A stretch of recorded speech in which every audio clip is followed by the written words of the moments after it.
अस्सलाम वालेकुम, मैं हूं फैसल अली और आप मेरा यूट्यूब चैनल देख रहे हैं। इस्राएली मीडिया में इस वक्त जो खबरें रिपोर्ट हो रही हैं उनसे एक जलन वाज़े तौर पर नज़र आ रही है और ये जलन जो बाइडन इंतज़ामिया की आमद के बाद इस्राएली हुकूमत, इस्राएली इस्टेब्लिशमेंट और इस्राएली इदारों की हवाले से सामने आ रही है, जिन्हें इंतहाई परेशानी का सामना है इस वक्त, क्योंकि डोनाल्ड ट्रंप इनके फेवरेट रहे हैं और उन्होंने मुख्तलिफ ऐसे स्टेप्स उठाए, ऐसे इकदाम किए जिससे बरह रास्त इसराइल को फ़ायदा हुआ। लेकिन जो बाइडन ज़रा मुख्तलिफ ज़हनीत के हैं, जमहूरियत पसंद हैं और उन्होंने अपने इलेक्शन कैंपेन में पहले ही ये वाज़ा कर दिया था कि हम आते ही अपनी पॉलिसीज़ जो हैं उनको रिव्यू करेंगे। इस हवाले से इस वक्त इसराइली मीडिया में कुछ ऐसी खबरें रिपोर्ट हो रही हैं जिससे वाज़े तौर पर नापसंदीदगी ज़ाहिर हो रही है और दूसरी जानिब कुछ ऐसी खबरें भी सामने आ रही हैं जो न्यूक्लियर डील के हवाले से हैं और इसके हवाले से जो बाइडन इंतज़ामिया जो ईरान के साथ न्यूक्लियर डील को बहाल करने के हवाले से बात करती आई है, इस पर खुफिया मुलाकातें होती रही हैं और ये ख़बर अभी इसराइली मीडिया ने ही रिपोर्ट की है, पहले ब्रेक की है। ये आपको बताएंगे कि ये मुलाकातें कब हुई, इन मुलाकातों में कौन कौन था और इसराइली मीडिया में इस वक्त परेशानी की वजह क्या बना हुआ है, किस वजह से नेगेटिव रिपोर्टिंग हो रही है। अगर आप हमारे चैनल पर नए हैं तो चैनल को सब्सक्राइब करें, वीडियो को लाइक करें और बेल आइकन ज़रूर दबाएं ताकि आप आने वाली अपडेट से आगाह रह सकें। सबसे पहले आप इस वक्त अगर इसराइल के टॉप के अखबार देखेंगे तो आपको वहाँ पर 2 से 3 रोज़ के दौरान लगातार कुछ ऐसी खबरें देखने को मिलेंगी जहाँ से वाज़े तौर पर ये लग रहा है कि इसराइल और अमेरिका के दरमियान जो ताल्लुकात हैं वो ख़राब होने जा रहे हैं और इसराइली कई ऐसे आला हुकाम हैं जिनके बयानात भी सामने आ रहे हैं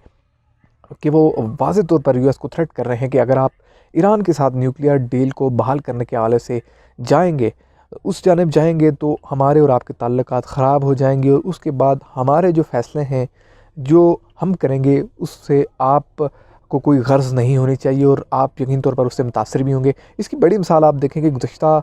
1 से 2 रोज़ के दौरान जिस तरह से शाम में इसराइली लड़ाका तैयारों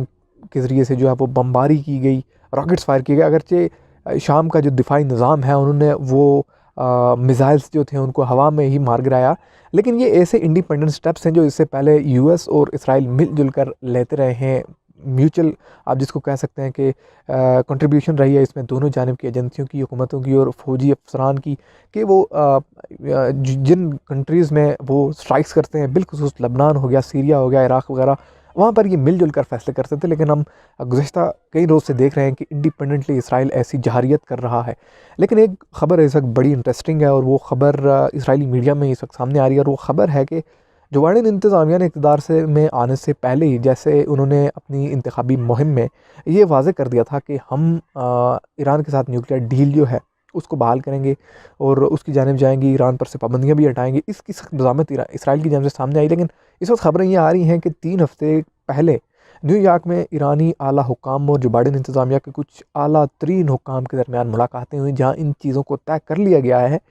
कि nuclear deal, Tehran nuclear deal जो है उसको दोबारा से बहाल करना है, ईरान पर से पाबंदियाँ हटाई जानी हैं और सिर्फ जो बाइडन की हल्फ बर्दारी का इंतज़ार करना है। लेकिन इसकी वाज़ेह सबूत हमें नज़र आता है जैसे ही जो बाइडन हल्फ उठाते हैं, वाइट हाउस की प्रेस सेक्रेटरी जो है वो अपनी स्टेटमेंट में ये वाज़े कहते हैं कि हम तैयार हैं ईरान के साथ ताल्लुकात बिलखुसूस न्यूक्लियर डील के हवाले से न्यूक्लियर डील को बहाल करने जा रहे हैं। तो ये यकीनी तौर पर एक हैरानकुन बात है कि इक़्तिदार में आने से 3 हफ़्ते पहले ही जो बाइडन इंतज़ामिया ने अंदरूनी खाना ईरान के साथ ताल्लुकात उसवार किए और मुख्तलिफ मीडिया रिपोर्ट कर रहा था कि ईरान अपनी पॉलिसीज़ में बहुत ही रिज़र्व है, कोई फ्रंट फुट पर आके नहीं खेल रहा, कोई स्टेटमेंट्स नहीं दे रहा। ट्रंप इंतज़ामिया की जो जारियत थी उसके खिलाफ उन्होंने ड्रिल्स ज़रूर की, वार ड्रिल्स उन्होंने तैयारी ज़रूर की, उस हवाले से उनके स्टेटमेंट्स आए। लेकिन जो बाइडन इंतज़ामिया के हवाले से उन्होंने कोई बयानात नहीं दिए और उसकी बड़ी वजह यही थी कि बैकडोर में इनकी बातें चल रही थी। इस वक्त जो खबरें सामने आ रही हैं और ये खबरें हैं न्यूक्लियर डील जो है इसको बहाल करने के हवाले से। इसके साथ साथ अगर मैं आपको बताता चलूँ तो इस वक्त इसराइली मीडिया में जिस चीज़ का ढंढोरा पीटा जा रहा है वो है कि हमने जो बाइडन इंतज़ामिया में भी कुछ आला तरीन सेनेटर्स जो हैं वो जिविश हैं, यहूदी हैं, वो बिलखुसूस एक सेनेटर जो हैं जो अमरीकी रियासत जॉर्जिया से मुंतखब हुए हैं, जो बाइडन की पार्टी के वो रहनुमा हैं और वहाँ से उन्होंने डोनाल्ड ट्रंप के जो उम्मीदवार थे उनको शिकस्त दी और वहाँ से वो सेनेटर मुंतखब हुए और उनके बारे में कहा जा रहा है, इसराइली मीडिया भी रिपोर्ट कर रहा है कि आला तरीन रोल उनको दिया जा रहा है जो बाइडन एडमिनिस्ट्रेशन में और वो ज्यूइश हैं। और इस चीज़ का भी बार बार इसराइली मीडिया ये हवाला दे रहा है कि इनाग्रेशन सेरेमनी जो थी उसमें जहाँ कमला हारिस जो थी वाइस प्रेसिडेंट, वो सबकी तवज्जो का मरकज़ थी क्योंकि पहली खातून और स्याह फाम खातून वाइस प्रेसिडेंट मुंतखब हुई हैं तो जहाँ सब पर उनकी नज़र थी, वहीं पर जो आला तरीन ज्यूइश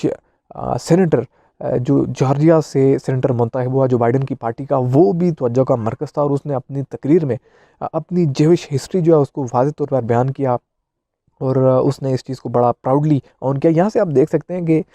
इसराइल जैसा मुल्क और जिसका हमेशा से ही अमेरिका हामी रहा है और मज़हब के नाम पर ये लोग किस हद तक इस चीज़ को ऑन करते हैं, यानी एडमिनिस्ट्रेटिव लेवल पे भी जाके इनकी वो जहनीत जो इनकी एक जिविश माइंडसेट है, एक जिस तरह से एक ज़ायनिस्ट स्कूल ऑफ थाट है, इस तरह से एक जिविश लॉबी जो हमेशा से ही यूएस में वहाँ के जो सिटिंग जिविश हैं वो हमेशा से ही मुख्तलिफ़ हुकूमतों का हिस्सा रहे हैं। लेकिन यहाँ जो बाइडेन इंतज़ामिया में ये जो जॉर्जिया से सेनेटर मुंतखब होकर आए हैं, इनको आला तरीन रोल दिया गया और इस पर बड़ी शादगाने बजाए जा रहे हैं इसराइली मीडिया में। और इस चीज़ को देखकर वाज़ेह तौर पर लग रहा है कि जिविश यहूदी जहाँ कहीं भी मौजूद हैं दुनिया में, बिलखुसूस अमेरिका में, अपनी सेटिंग हमेशा से बना कर रखते हैं और इसकी बड़ी मिसाल आप देख रहे हैं कि इन्होंने जो बाइडेन इंतज़ामिया के साथ भी अपनी सेटिंग बना ली हुई है। एक जानिब इसराइल की जानिब से तहफ़्फ़ुज़ात का इज़हार हो रहा है जो बाइडेन इंतज़ामिया के फ़ैसलों के हवाले से, न्यूक्लियर डील ईरान के साथ उसको रीजॉइन करने के हवाले से और मुख्तलिफ़ फ़ैसले जो उनके हैं, पॉलिसी रिव्यू है। लेकिन दूसरी जानिब इस चीज़ पर इसराइल में इस वक्त आप कह सकते हैं कि खुशी की लहर भी है कि एक आला तरीन सेनेटर जो है, इंतहाई अहम तरीन उसको रोल दिया गया है जो बाइडेन इंतज़ामिया में। और इस वक्त इसराइली हुक्काम जो हैं, इदारे जो हैं, वो इस चीज़ पर गौर फ़िक्र कर रहे हैं कि इस पोजीशन को वो किस तरह से यूटिलाइज़ करेंगे अपने मकासद के लिए। लेकिन जिस तरह से मैंने आपको पहले बताया कि इस वक्त कोऑर्डिनेशन न होने के बराबर है दोनों जानिब। इसराइल की जानब से सख्त स्टेटमेंट सामने आ रही हैं यूएस के हवाले से कि हम अगर आप न्यूक्लियर डील ईरान के हवाले से रिजॉइन करते हैं तो इसके नताइज जो हैं वो अच्छे नहीं होंगे, हमारे और आपके ताल्लुकात ख़राब हो जाएंगे। और इसके गुज़श्ता एक हफ़्ते से प्रैक्टिकल एग्जाम्पल सामने आ रही है कि इंडिपेंडेंटली इसराइल जो है वो स्ट्राइक्स कर रहा है सीरिया में और गज़ा स्ट्रिप पे भी उसने स्ट्राइक्स की। और ये यकीन तौर पर एक ऐसा अमल है जिससे वाज़ेह तौर पर इन दोनों ममालिक की जो हमेशा से कंट्रीब्यूशन रही है, एक म्यूचुअल इनकी कोलैबोरेशन रही है, मुख्तलिफ इस तरह की हिकमत अमली जो होती है उसमें हमें एक दरार नज़र आ रही है। इस एतबार से अब देखना ये है कि जो आला तरीन इन्होंने सेनेटर जो है रियासत जॉर्जिया से, इसको ट्रम्प माज़रत के साथ जो बाइडेन इंतज़ामिया का ये जो हिस्सा बना है, अब इसके क्या फ़वाइद उठाए जाते हैं।